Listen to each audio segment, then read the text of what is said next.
साहब प्रणाम। मैं हूं हिमांशु द्विवेदी और स्वागत है आपका हमारी खास पेशकश चर्चा में। चर्चा के तहत आज हम एक दिलचस्प राजनीतिक विषय पर बात करेंगे। देश का सबसे बड़ा राजनीतिक दल है भारतीय जनता पार्टी। भारतीय जनता पार्टी विधानसभा में संख्या के लिहाज से, लोकसभा या राज्यसभा में संख्या के लिहाज से तो सबसे बड़ा राजनीतिक दल ही है ही। साथ ही साथ अगर कार्यकर्ताओं के स्तर पर भी बात कर ली जाए तो अपने संख्या के आधार पर वो ये दावा करता है कि वह न केवल देश का बल्कि दुनिया का सबसे बड़ा राजनीतिक दल है और अपने आप के संदर्भ में वह एक अनुशासित संगठन के तौर पर भी खुद को प्रस्तुत करता है और अनुशासित संगठन के साथ साथ देश के एकमात्र लोकतांत्रिक दल के तौर पर भी होने का दावा करता है, जो ये बताता है कि उसके यहाँ संविधान सम्मत तरीके से ही सारा कार्य होता है, संविधान सम्मत तरीके से चुनाव होते हैं और चुनाव के माध्यम से ही दल को नेतृत्व मिलता है। बाकी देश के अन्य जितने भी राजनीतिक दल हैं वो सब परिवारवादी किस्म के हैं, जहां पर किसी किस्म का कोई संविधान नहीं है, कोई लोकतंत्र नहीं है। कांग्रेस से लेकर समाजवादी पार्टी, तृणमूल कांग्रेस या तमाम क्षेत्रीय दलों को लेकर उसका वही नजरिया रहता है और वह मुखरता के साथ अलग अलग मौकों पर अपने इस नजरिया को व्यक्त भी करते हैं। पर ताजा मामला यह है कि जनता पार्टी से भारतीय जनता पार्टी में तब्दील हुआ ये संगठन लंबे समय से असमंजस में दिखाई दे रहा है। भारतीय जनता पार्टी के वर्तमान अध्यक्ष हैं जगत प्रकाश नड्डा। हिमाचल से आते हैं। कम समय पर ही उन्होंने राजनीतिक रूप से जो ऊंचाइयां हासिल की वो लोगों को अचंभे में डाल देती है। भारतीय जनता पार्टी के 1980 से लेकर 2025 तक के 45 साल के इतिहास में जेपी नड्डा ने जिन पदों पर रहते हुए काम किया है, ऐसा पहले कभी किसी को मौका नहीं मिला। भाजपा के इतिहास के इकलौते कार्यकारी अध्यक्ष रहे हैं जगत प्रकाश नड्डा। जब 2019 में भारतीय जनता पार्टी एक बार फिर प्रचंड बहुमत के साथ सत्ता में लौटी तो तत्कालीन अध्यक्ष अमित शाह मोदी सरकार का हिस्सा बन गए गृह मंत्री के तौर पर और साथ साथ अध्यक्ष की जिम्मेदारी दी। तो उनके हाथ बटाने के लिए और भविष्य के नेतृत्व के लिए तैयार करने की मंशा से जेपी नड्डा को कार्यकारी अध्यक्ष के तौर पर नियुक्ति दी गई।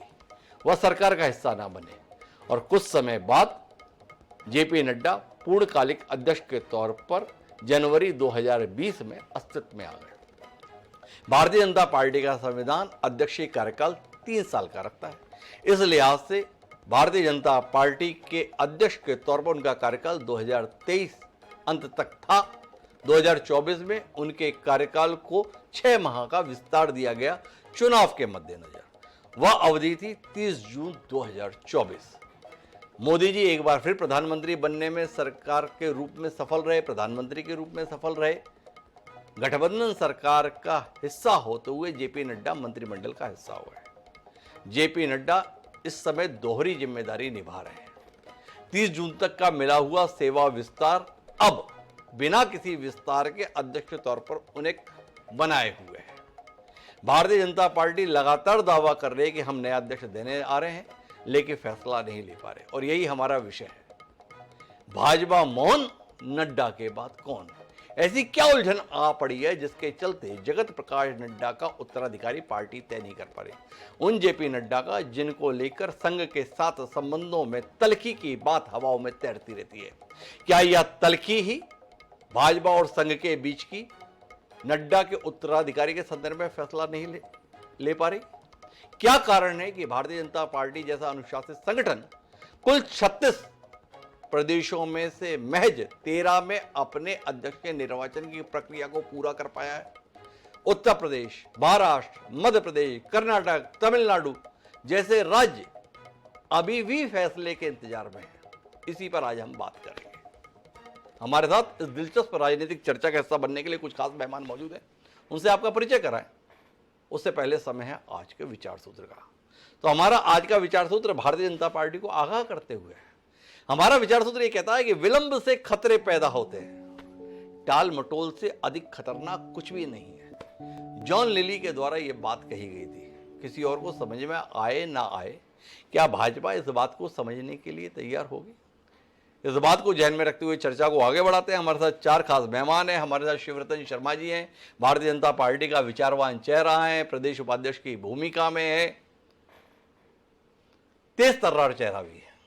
हमारे साथ डॉक्टर अजय उपाध्याय हैं, भारतीय राष्ट्रीय कांग्रेस का नफीस चेहरा है। भाजपा लगातार कांग्रेस को कटघरे में रखती है, पर यह मुद्दा ऐसा है जो डॉक्टर अजय उपाध्याय को भाजपा को कटघरे में खड़ा करने का मौका देता है। हमने डॉक्टर अजय उपाध्याय को बहुत शिद्दत से आज इसीलिए याद किया। हमारे साथ में यश भारती जी हैं, अपनी शैली में बात रखने के लिए ख्यात है, समाजवादी पार्टी के सूदी प्रवक्ता हैं, वो हमारे साथ हैं। और जब भी ऐसे नाजुक विषय होते हैं तो कुछ तल्ख बातें दर्शकों तक पहुंचाने के लिए हम बड़े सम्मान के साथ श्रवण गर्ग जी को याद करते हैं। श्रवण जी हमारे बहुत ही सम्मानित अतिथि हैं, हमारे वरिष्ठ रहे हैं, देश के प्रखर पत्रकार के तौर पर उनकी एक अलग पहचान है, वो भी हमारे साथ है। आप सभी का स्वागत है। चर्चा की शुरुआत माननीय शिवरतन शर्मा जी से करते हैं।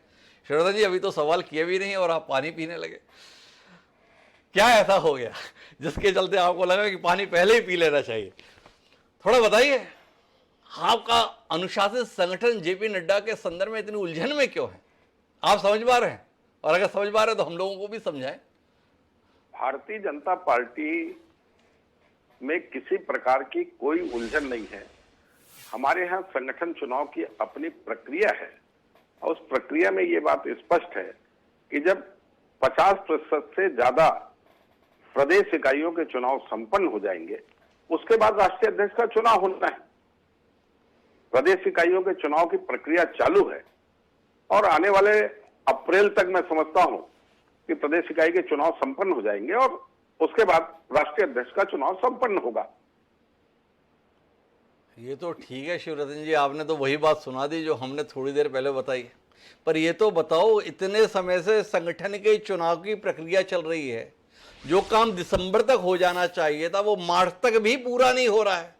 छत्तीसगढ़ में चुनाव हो लिया, किरण देव वापस पद पर आ गए, पर पड़ोसी राज्य मध्य प्रदेश अभी तक अधर में लटका हुआ है। विष्णुदेव शर्मा रहेंगे दत्त कि नहीं रहेंगे, लोग असमंजस में हैं। उत्तर प्रदेश में पार्टी भ्रमित है। क्या हो गया आपकी पार्टी को? दो पदों पर एक ही व्यक्ति चल रहा है।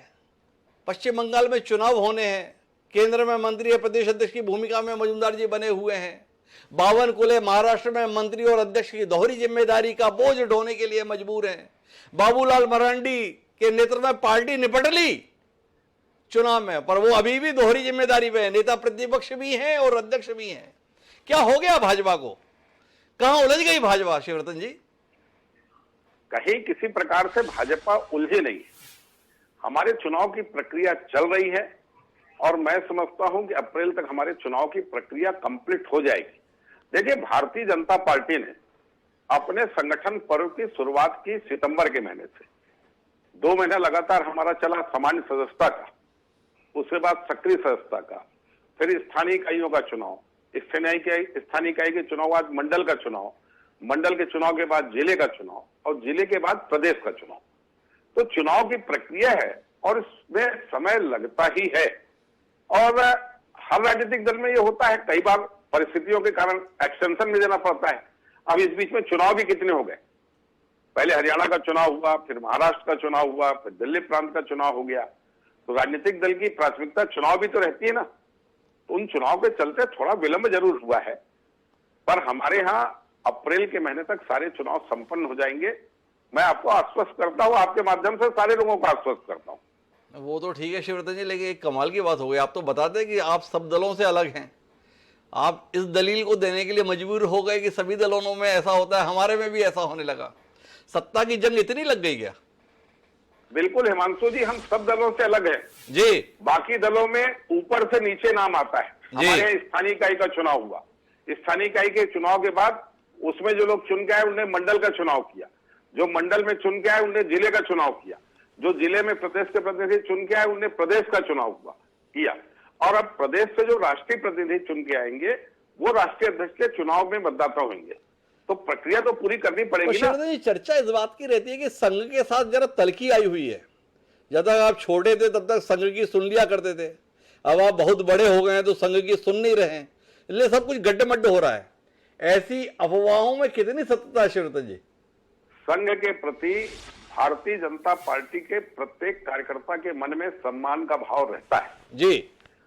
हम संघ परिवार के विचार परिवार के रूप में अपने आप को मानते हैं।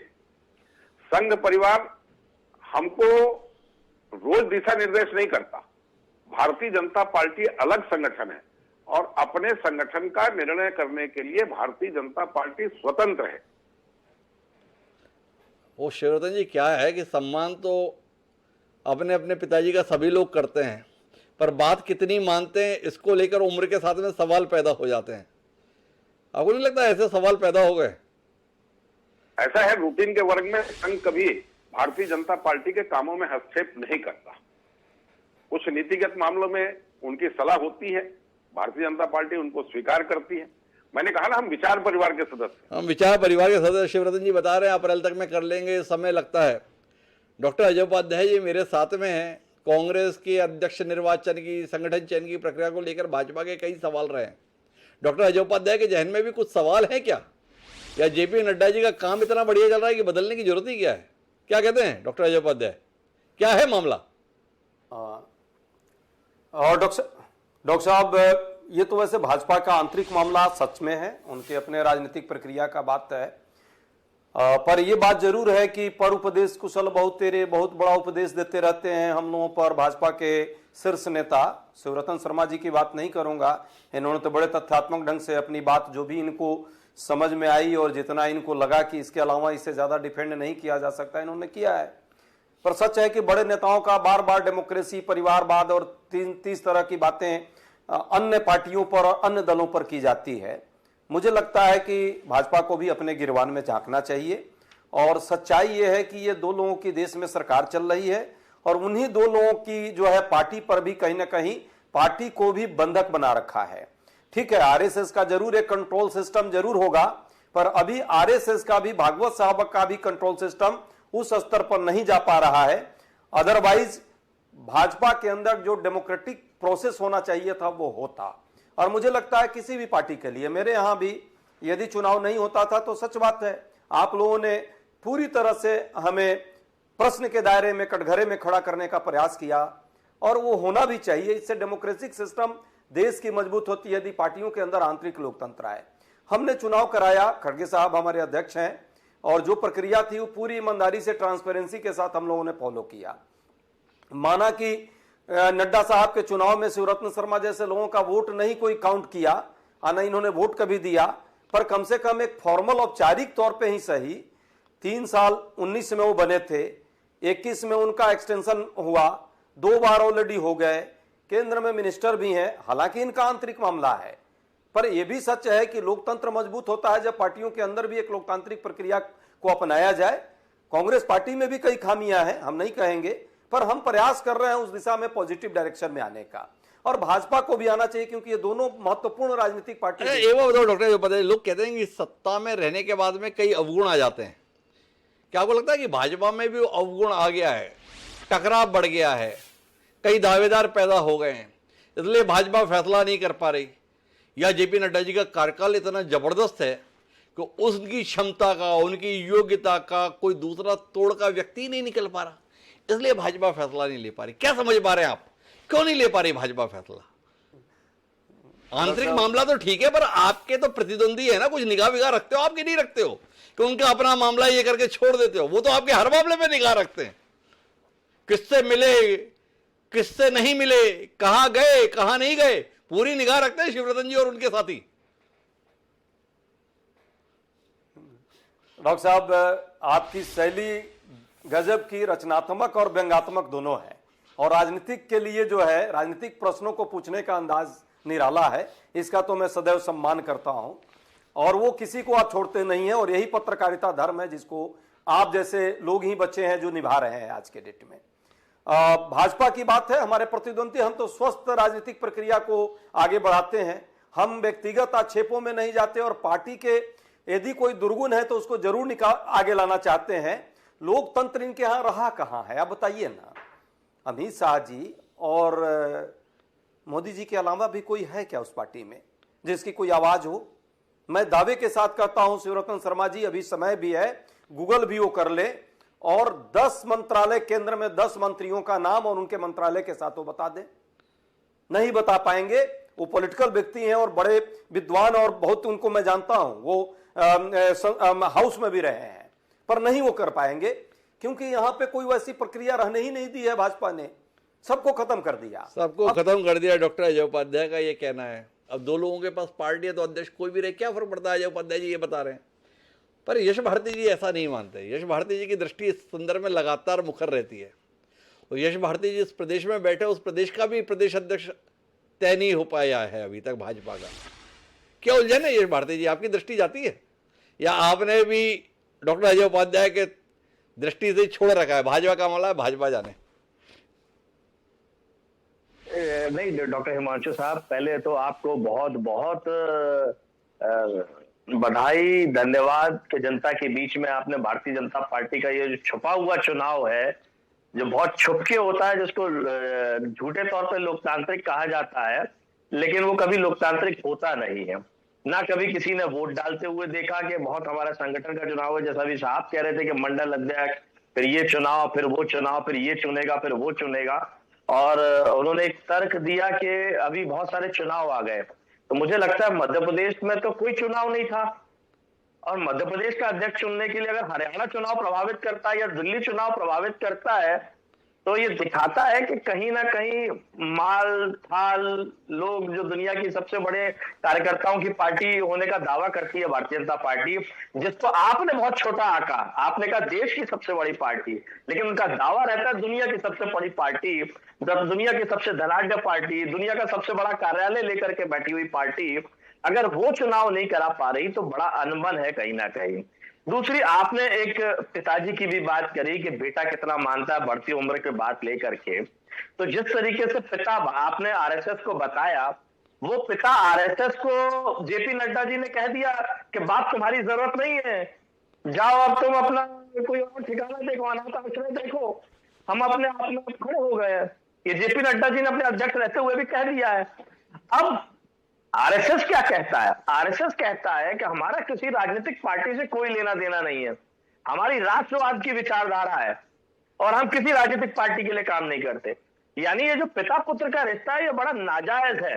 ना पिता बाप को मान रहा है, ना बाप बेटे को मान रहा है। ये जायज नाजायज संतान, नाजायज बाप में क्या कौन सा रिश्ता है, वो इसको तोल मोल दो। जो इनके वक्तव्य आते हैं उस वक्तव्य से तो यही लगता है। ये बड़ी उलझी हुई पहेली है, जिसको शायद आप बेहतर तरीके से सुलझा पाएंगे, क्योंकि आपकी विविधता है इस चीज में कि सारी चीजों को, अलग अलग लोगों को एक जगह जोड़ करके आप बेहतर आकलन कर पाते हैं। अब जितने भी राष्ट्रीय अध्यक्ष भारतीय जनता पार्टी के चुने गए हैं, आज तक पर्ची से ही चुना गया है और आरएसएस का सीधा दखल है। जो बड़ा एक पद होता है अध्यक्ष के बाद महामंत्री का, वो सीधे आरएसएस से आता है। उसका बड़ा उदाहरण है नरेंद्र मोदी जी। ना भारतीय जनता पार्टी के लिए कभी कोई काम किया, ना सदस्य बने, ना सदस्य रहे, सीधे आरएसएस से आए, थोप दिए गए, मध्य प्रदेश के प्रभारी बने और मध्य प्रदेश में काम किया, अन्य जगह काम किया। और कई ऐसे लोग हैं जो आरएसएस से आए और वापस आरएसएस में चले गए। इसमें एक बड़ा नाम है जिन्होंने महात्मा गांधी जी का तमाम अपमान किया, तमाम गाली गलौज करी और उन्हें वापस आरएसएस में भेज दिया गया। सिर्फ गाली देने के लिए भारतीय जनता पार्टी में महात्मा गांधी जी के लिए भेज दिया गया था और वापस वो चले गए। वो मध्य प्रदेश के सज्जन थे, अनिल सौमित्र जी। तो ऐसे तमाम लोग जो ट्रेंड करके आरएसएस से भेजे जाते हैं, भारतीय जनता पार्टी के माध्यम से काम करते हैं और भारतीय जनता पार्टी के राष्ट्रीय कार्यालय में बैठ के भारतीय जनता पार्टी का राष्ट्रीय अध्यक्ष वही राष्ट्र के सौदे में दलाली करता है, जो ट्रेनिंग आरएसएस। ये भारतीय, आप थोड़ा विषयांतर कर रहे हैं। मैं आपसे जानना ये चाहता हूं कि भारतीय जनता पार्टी राष्ट्रीय अध्यक्ष के तौर पर असमंजस में दिखाई दे रही है, क्यों दिखाई दे रही है? इसके संदर्भ में आपकी कोई दृष्टि है? क्यों भारतीय जनता पार्टी उत्तर प्रदेश में अभी तक अध्यक्ष नहीं दे पाई? भारतीय जनता पार्टी का राष्ट्रीय अध्यक्ष के संदर्भ में असमंजस को लेकर आपकी कोई दृष्टि? मैं डॉक्टर साहब, मैंने वही बात कही, ये जो पिता पुत्र का जायज और नाजायज रिश्ता, लड़ाई पूरी उसी की है। ना बेटे की बात मान रहे हैं, ना बाप की बात मान रहे हैं। तो संघ और भाजपा के बीच में परस्पर सहमति नहीं बन रही, इस कारण से फैसला नहीं हो पा रहा है। इस आकलन के साथ में यश भारती जी, उनकी भाषा के स्तर पर ऐतराज हो सकता है, मेरा भी उस भाषा के संदर्भ में ऐतराज है, लेकिन मेरे साथ में श्रवण गर्ग जी हैं। यश भारती जी ने कहा कि शायद आप इस पहेली को सुलझा पाए। यश जी, आज मदद के लिए श्रवण जी हैं, श्रवण जी सुलझाएंगे, भरोसा रखिए।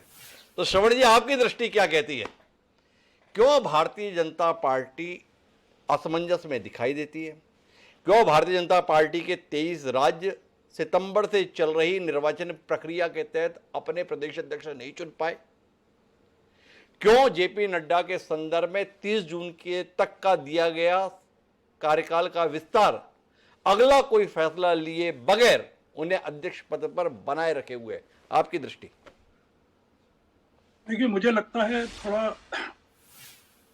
भारतीय जनता पार्टी इस समय कष्ट में है, दिक्कत में है,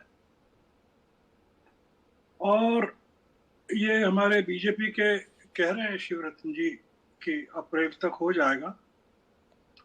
हो भी सकता है, क्योंकि संघ की प्रतिनिधि सभा की बैठक होने वाली है बेंगलोर में, तो ये प्रमुख मुद्दा उसमें यही होने वाला है, अध्यक्ष पद का। तो हो सकता है हो जाए। मैं केवल एक नागरिक के नाते मेरी रुचि है, राजनीतिक दल के नाते नहीं, कि ऐसा क्यों चल रहा है, क्योंकि क्यों चलना चाहिए। तो जब कारणों की हम समीक्षा करते हैं तो ये लगता है कि कुछ गड़बड़ चल रही है जी। और वो ये गड़बड़ है कि 2014 के बाद से भारतीय जनता पार्टी में मोदी जी का जो नियंत्रण था, वो 2024 के नतीजों ने बिल्कुल उसको हिलाकर रख दिया। अगर आप देखें कि 5वें चरण के मतदान के ठीक पहले लोकसभा के जी। नड्डा जी ने कहा कि कोई जरूरत नहीं थी, मतलब जिसको कहना चाहिए कि क्यों उन्होंने ये वक्तव्य दिया, इंडियन एक्सप्रेस को क्यों इंटरव्यू दिया कि भाई हमको संघ की जरूरत नहीं है, संघ अपना काम करे, हम अब सक्षम हो गए। जी। और फिर देखा आपने कि 2024 में किस तरह से भारतीय जनता पार्टी जो 400 सीटें चाह रही थी उसको 240 पर रुकना पड़ा। ये संघ के सामने बीजेपी का पूरा नेतृत्व एक्सपोज हो गया। और फिर हम सब लोग जानते हैं कि महाराष्ट्र में अगर संघ ने मदद नहीं की होती, या दिल्ली में नहीं की होती, या हरियाणा में नहीं की होती, तो भारतीय जनता पार्टी के लिए जीतना मुश्किल था।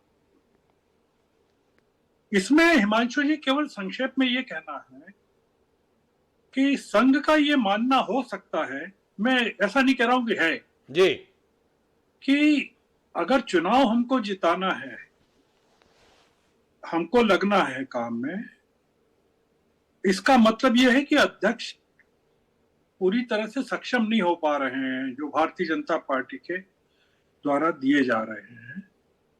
और दूसरा ये कि कर्नाटक के चुनाव के बाद जो संघ ने लिखा था अपनी पत्रिका में कि केवल मोदी जी के चेहरे पर चुनाव जीते नहीं जा पाएंगे या हिंदुत्व के बल पर, तो अब संघ को लगता है कि पार्टी पर संघ की पकड़ होना चाहिए। अगर आगे के चुनाव जीतना है, संघ पार्टी को जिंदा रखना है तो। और दूसरा यह कि नड्डा जी के खाते में कोई उपलब्धि नहीं है हिमांशु जी।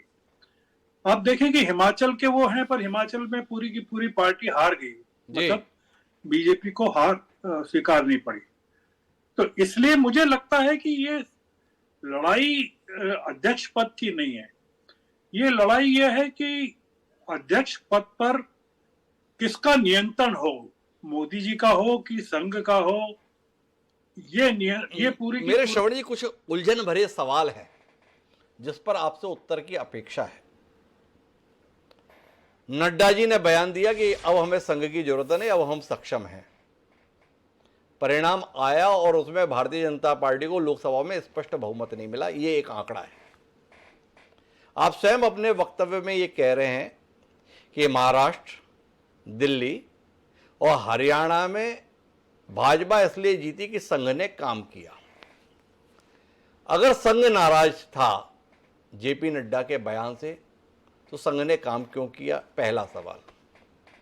अगर जेपी नड्डा का बयान आपत्तिजनक था तो उनका एक्सटेंशन तो कुल 30 जून तक था।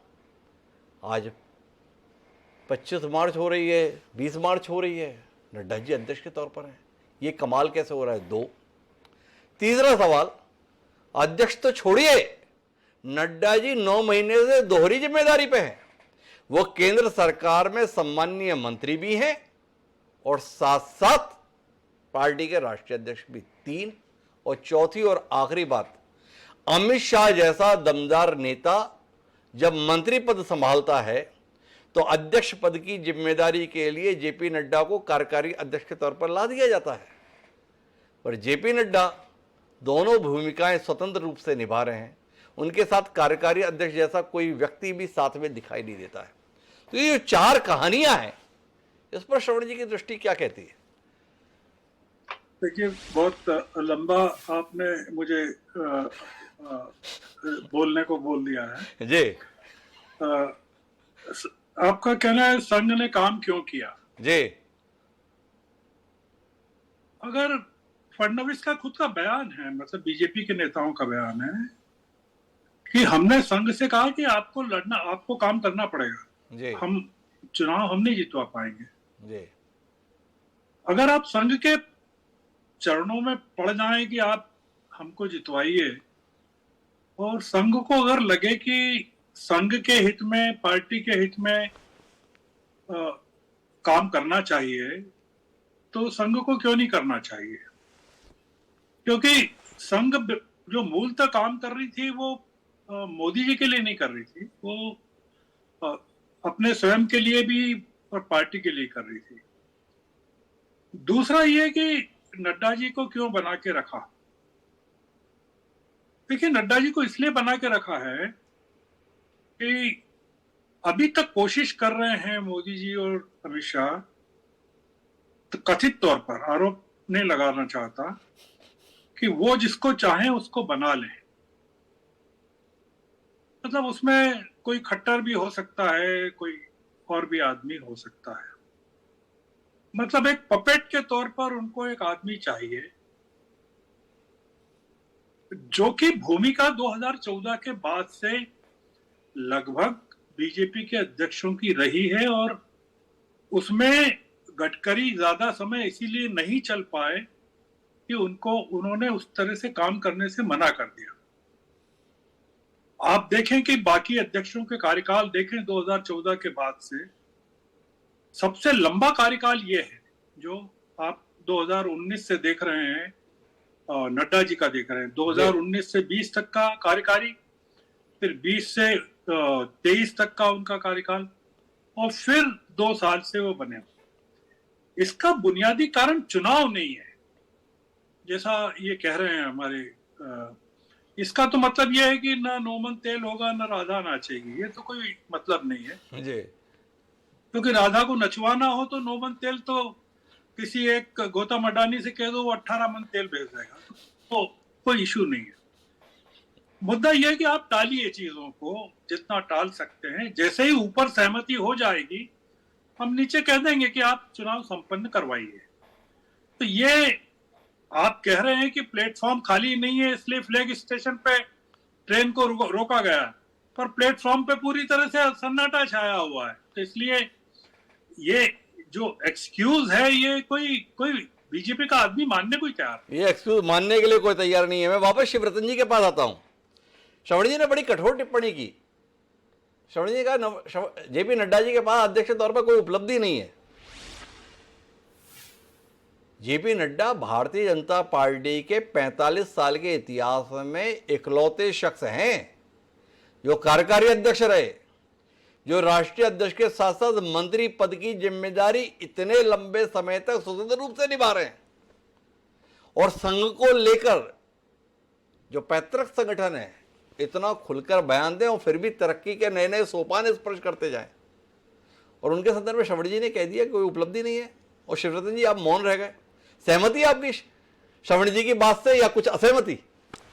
मैं सारी बातों का जवाब दे देता हूं जी। पहला तो उपाध्याय जी की बात का जवाब दे दूं। उनने कहा बीजेपी में लोकतंत्र नहीं है। अरे भैया, बीजेपी में तो लोकतांत्रिक ढंग से मैंने चुनाव की प्रक्रिया बता दी। कांग्रेस में अगर आजादी के बाद के 75 साल का इतिहास देखें तो 42 साल नेहरू गांधी परिवार का व्यक्ति अध्यक्ष रहा है। और दूसरा व्यक्ति अध्यक्ष बना तो सीताराम केसरी के साथ क्या हुआ पूरा देश जानता है। नरसिम्हा राव जी की मृत्यु के पश्चात उनको किस ढंग से उनकी डेड बॉडी को अपमानित किया गया पूरा देश जानता है।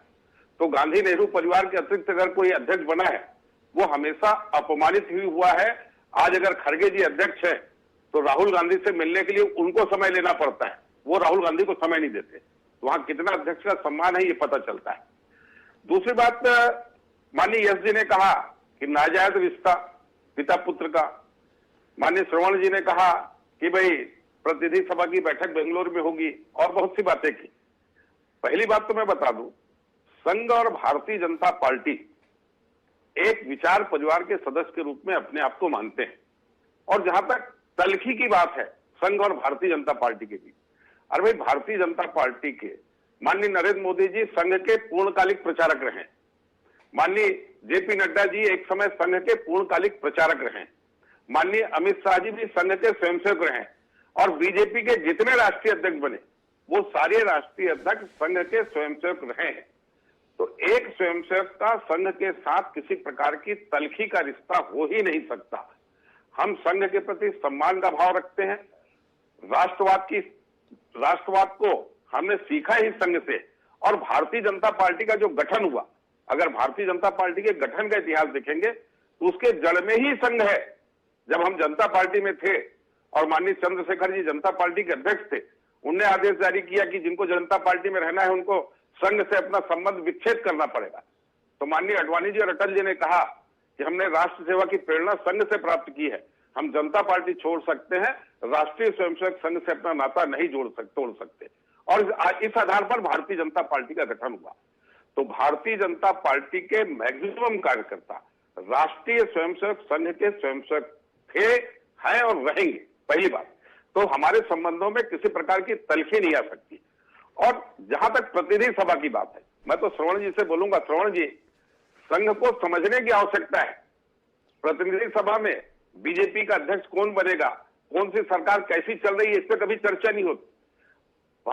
राष्ट्रीय स्वयंसेवक संघ की प्रतिनिधि सभा की जब भी बैठक होती है तो संघ के कार्य की समीक्षा होती है और संघ आगामी जो कार्यक्रम करने वाला है उस पर कार्य योजना बनती है। भारतीय जनता पार्टी संघ की प्रतिनिधि सभा का कभी कोई विषय नहीं होता। और जहां तक आपने नड्डा जी की उपलब्धि की बात की, नड्डा जी के पीरियड में 26 चुनाव हुए, कर्नाटक, हिमाचल और झारखंड, ये 3 प्रांतों को छोड़ दे तो ज्यादातर प्रांतों में नड्डा जी के नेतृत्व में भारतीय जनता पार्टी की सरकार बनी। और अभी ताजा चुनाव हुए हैं दिल्ली के, हरियाणा के और महाराष्ट्र के। हरियाणा और दिल्ली में तो कोई मानने को तैयार नहीं था कि भारतीय जनता पार्टी की सरकार बनेगी, पर दोनों जगह हमारी सरकार बनी। तो फिर यही तो सवाल है शिवरतन जी, जिस शख्स के खाते में उपलब्धियों के लेकर इतनी मोटी गठरी है और संविधान में 2 कार्यकाल की व्यवस्था है कि कोई व्यक्ति 2 कार्यकाल मतलब 3-3 साल के 2 कार्यकाल अध्यक्ष के तौर पर पूरा कर सकता है, तो फिर जेपी नड्डा को सीधे दूसरा कार्यकाल क्यों नहीं मिलता है? कहां असमंजस है? वो बयान कहीं गले की फांस तो नहीं बन गया है? आपने कहा कि हमारे रिश्तों में तलखी नहीं आ सकती। अरे यहां पे सगे बाप बेटे के बीच में रिश्तों में तलखी के संदर्भ में कहानियां हैं। वो औरंगजेब को लेकर इतने किस्से आजकल रोज ही सुन रहे हैं कि अपने बाप को ही मार दिया था। कहां आप रिश्तों के संदर्भ में कह रहे हो कि तलखी नहीं आ सकती?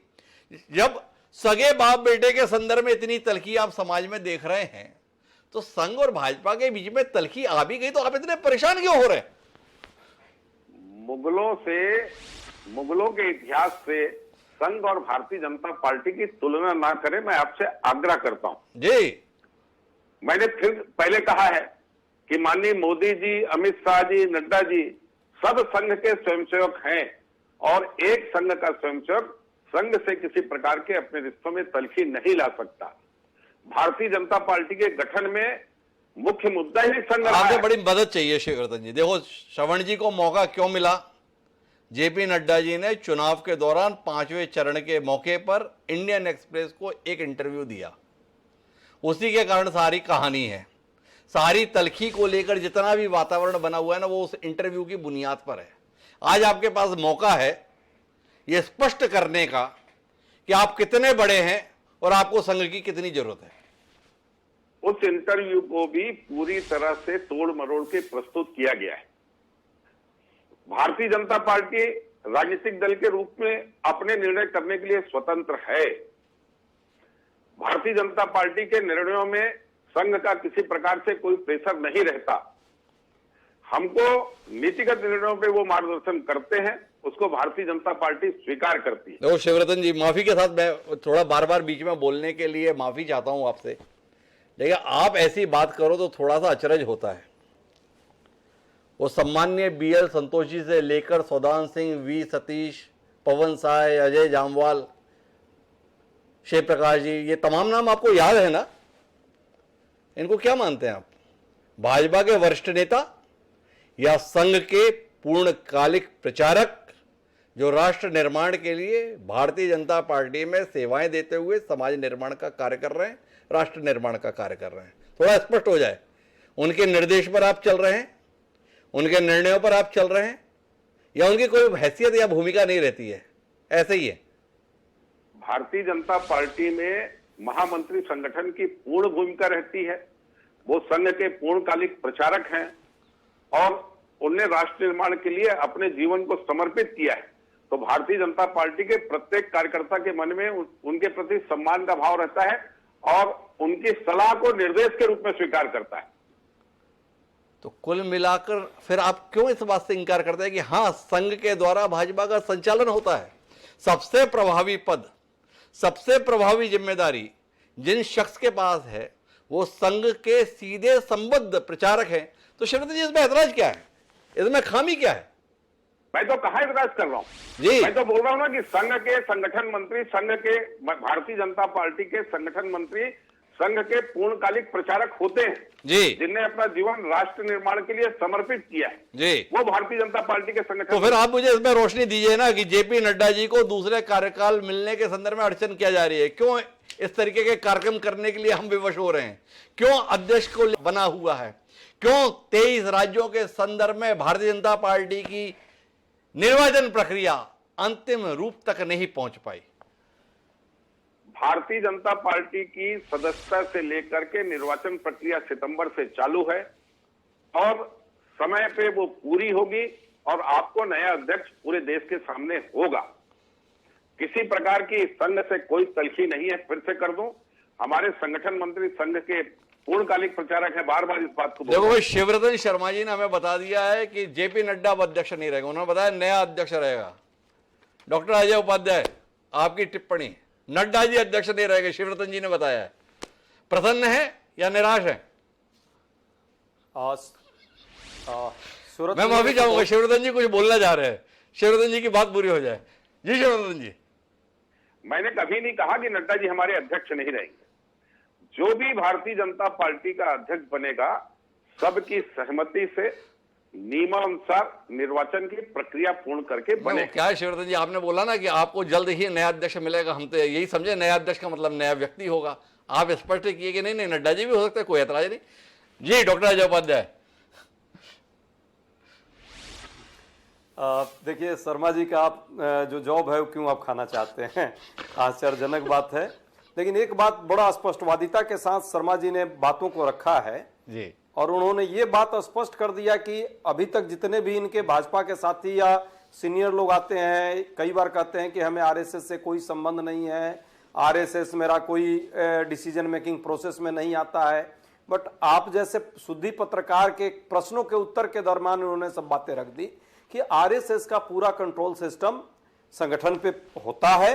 बीच में जरूर मोदी जी का जो कद और जो उनका व्यक्तित्व बढ़ा, कहीं ना कहीं वो चुनाव दर चुनाव जब वो चुनाव जीतने लगे तो RSS को उन्होंने अंडरएस्टिमेट किया और नड्डा साहब के माध्यम से RSS को उसकी औकात दिखाने का जरूर उन्होंने प्रयास किया। देश की जनता ने 400 पार वाले नारे को पकड़ करके उनको 240 पर जब लाया, उन्हें लगा कि नहीं ये गलती हो गई। अब है कि मंत्री बना करके स्पष्ट कर दिया था कि नड्डा साहब की विदाई तय है।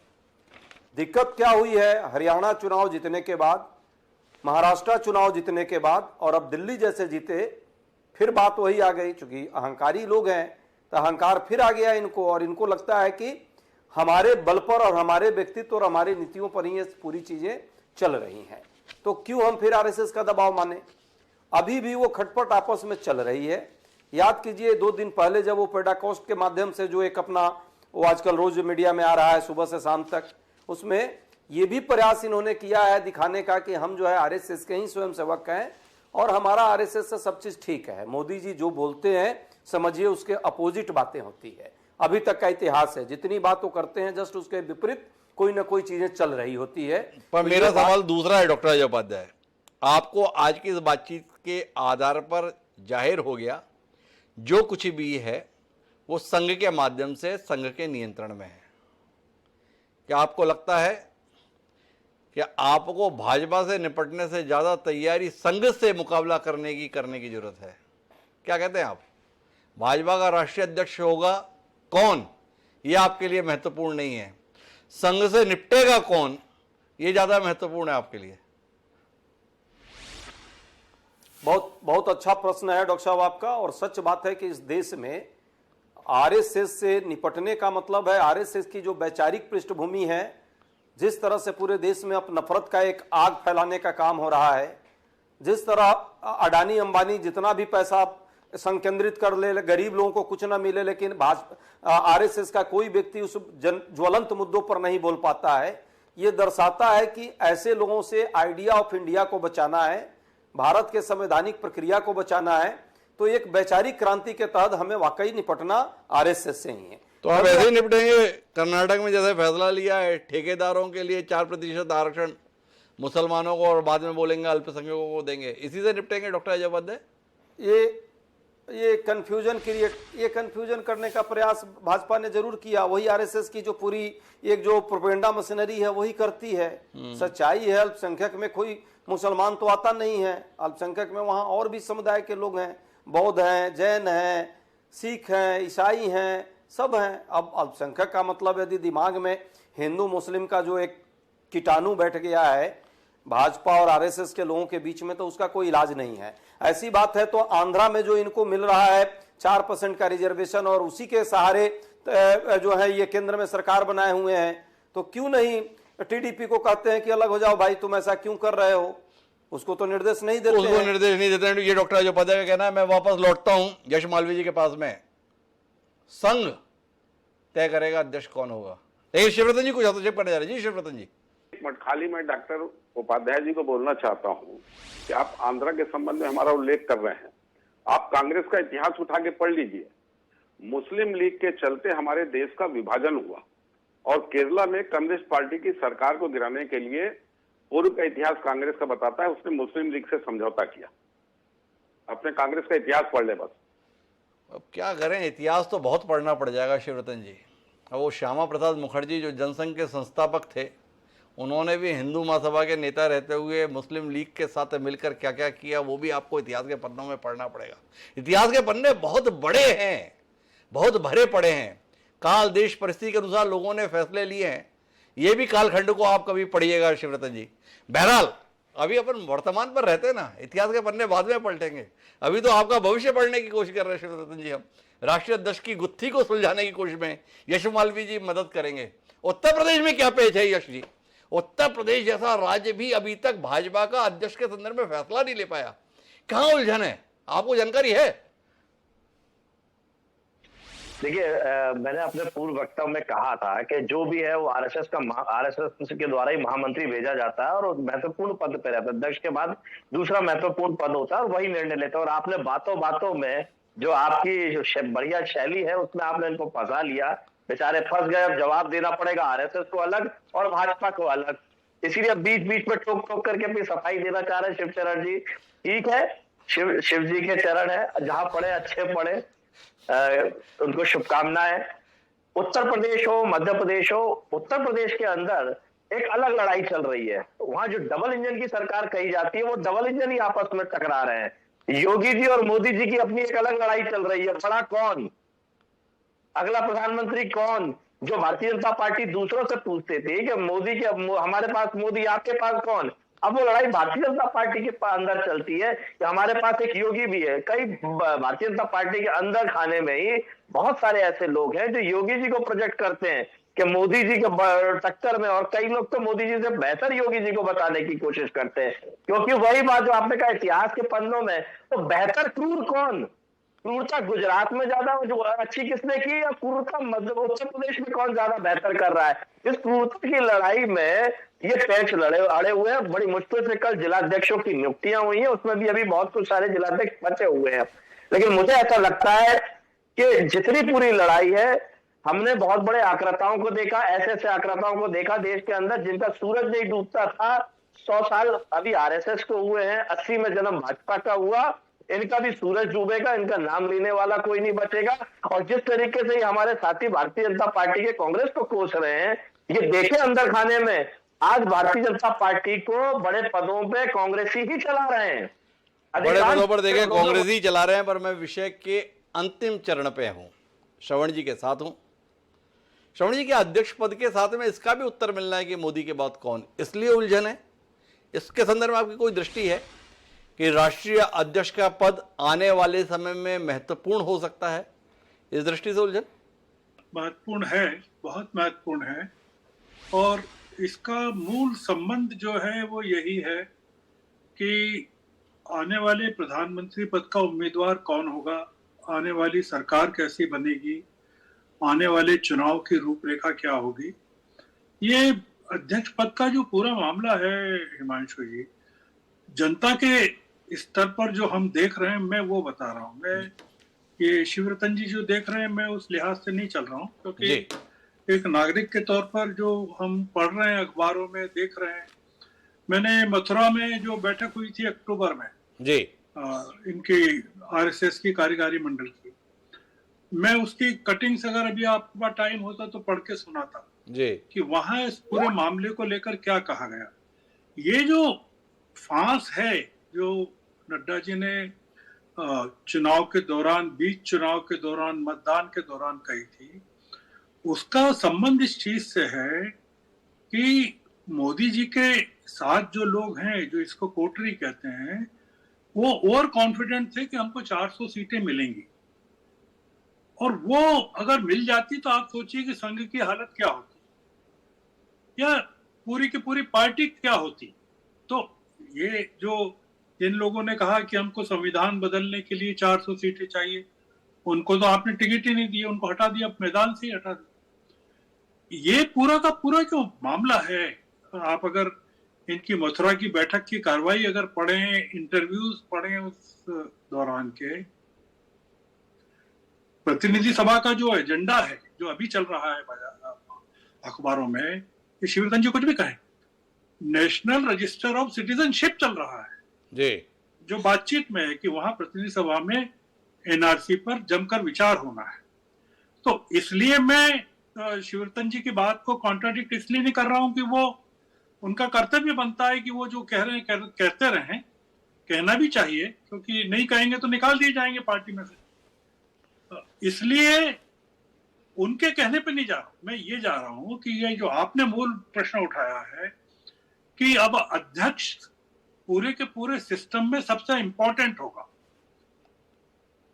बीजेपी संघ के संबंधों में नहीं, पूरे के पूरे स्ट्रक्चर में जी। और वो जो स्ट्रक्चर बनेगा वो कैंडिडेट्स भी तय करेगा, पार्टी के उम्मीदवार भी तय करेगा, प्रधानमंत्री पद का उम्मीदवार भी तय करेगा। क्योंकि ये अब चुनाव, ये आप देखिएगा, जैसा इन्होंने कहा है, सभी लोगों ने कहा है कि मार्च में हो जाएगा, मतलब जो जनवरी की खबर है वो यही है कि मार्च में, फरवरी की खबर बता रहा हूं मैं जी, कि जो इन लोगों ने कहा है कि हम मार्च में कर लेंगे, संभव है कर लें। एक चीज निश्चित है कि जो व्यक्ति होगा वो व्यक्ति संघ की पसंद का होगा, या तो कंसेंसस का होगा, पर कंसेंसस में भी वो व्यक्ति रबर स्टैंप की तरह काम नहीं करेगा। इसलिए ये बहुत ही, तो श्रवण जी अब आप गुत्थी सुलझाओ ना, जब आप इस नतीजे में पहुंच गए कि जो भी होगा वो दोनों की पसंद हो सकता है, लेकिन पहली पसंद संघ का होगा। तो इतने नाम बाजार में हैं, राजनीति के मैदान में हैं, किस नाम को इस कसौटी पर श्रवण गर्ग सबसे मुफीद पा रहे हैं? है कोई नाम आपके जहन में? नहीं, मैं आपको प्राइवेट में बता दूंगा, मैं पब्लिकली वो नाम नहीं बताना चाहता, क्योंकि कल से अगर वो व्यक्ति नहीं बना तो आपका प्रोग्राम लाखों लोग देखते हैं, करोड़ों लोग देखते हैं, फिर शिव रतन जी मुझे पकड़ लेंगे अगले प्रोग्राम में, कह रहे आपने ये क्या कह दिया था। तो इसलिए ये बहुत संवेदनशील मामला है, और मैं निश्चित रूप से मानता हूं बहुत ही तेज तर्रार किस्म का जो असर्टिव व्यक्ति होगा, जो अथॉरिटी से काम करेगा, जो अभी जिस तरह से अध्यक्षों के चुनाव को लेकर चल रहा है, राज्यों में घमासान मचा हुआ है, उत्तर प्रदेश में, हरियाणा में, मध्य प्रदेश में कई जगह घमासान मचा हुआ है। ये कोई छोटी बात नहीं। बीजेपी जैसी डिसिप्लिन पार्टी में जो लड़ाई चल रही है इस समय, ये तो कह रहे हैं हमारे यहाँ हायरार्की है, स्थानीय, मंडल, जिला, स्टेट, खूब मंडल के स्तर पर चल रहा है, स्टेट के लेवल पर चल रहा है। अब हम उस चीज को यहाँ एक्सपोज करने के लिए नहीं बैठे हैं। हम ये कह रहे हैं कि जनता देख रही है, जनता देख रही है। जो बातचीत का निचोड़ निकल कर आ रहा है कि भाजपा को एक बार फिर दमदार अध्यक्ष देने की तैयारी है, सफल अध्यक्ष के संदर्भ में बात नहीं हो रही है। अगर अटल सरकार के पराभव के बाद लालकृष्ण आडवाणी के द्वारा राष्ट्रीय अध्यक्ष की जिम्मेदारी संभाली गई थी, तो उसके बाद से सिलसिला राजनाथ सिंह, नितिन गडकरी, राजनाथ सिंह, अमित शाह होते हुए जेपी नड्डा तक पहुंचा। आडवाणी से लेकर अमित शाह तक अध्यक्ष निर्णायक भूमिका में दिखाई दे रहा था। जेपी नड्डा सफल अध्यक्ष तो हैं, पर इन 5 सालों में वह निर्णायक भूमिका में शायद ही कभी दिखाई दी हो। निर्णय के लिए वो हमेशा नरेंद्र मोदी, अमित शाह या संघ के पास जाते हुए दिखाई दिए। क्या अब भारतीय जनता पार्टी एक ऐसे चेहरे को वापस नेतृत्व सौंपेगी जो खुद फैसले लेते हुए दिखाई देगा? ये सवाल है। आने वाले समय में जल्दी हमें इसका उत्तर मिलेगा, ऐसा भरोसा हमें शिवरतन शर्मा जी ने दिलाया है। हम शिवरतन जी पर अरसे से भरोसा करते आए हैं, इस बार भी भरोसा करते हैं, उम्मीद करते हैं वो हमारा भरोसा नहीं तोड़ेंगे। आज सभी मेहमानों को बहुत बहुत धन्यवाद इस दिलचस्प राजनीतिक चर्चा का हिस्सा बनने के लिए। समय है अब आज के शेर का। जिस उलझन में भाजपा है, जिस उलझन में संघ है, उसको बयान करता हुआ हमारा आज का शेर है अध्यक्ष के संदर्भ में। शायर कहता है, इरादे बांधता हूं, सोचता हूं, तोड़ देता हूं। इरादे बांधता हूं, सोचता हूं, तोड़ देता हूं। कहीं ऐसा ना हो जाए, कहीं ऐसा ना हो जाए। हफीज जालंधरी ने क्या कमाल की बात कही थी। शायद राष्ट्रीय अध्यक्ष के संदर्भ में फैसला लेने वाले लोग इसी दुविधा से गुजर रहे हैं। उम्मीद करते हैं जल्द वो अपनी दुविधा दूर करेंगे और देश के सबसे बड़े राजनीतिक दल के संदर्भ में किसको नेतृत्व आने वाले समय में करना है, वो चेहरा सामने रखेंगे। शुभकामनाएं उस चेहरे के लिए और मुझे दीजिए याद कल के लिए। कल फिर मिलते हैं नए विषय के साथ। तब तक के लिए सदा प्रणाम।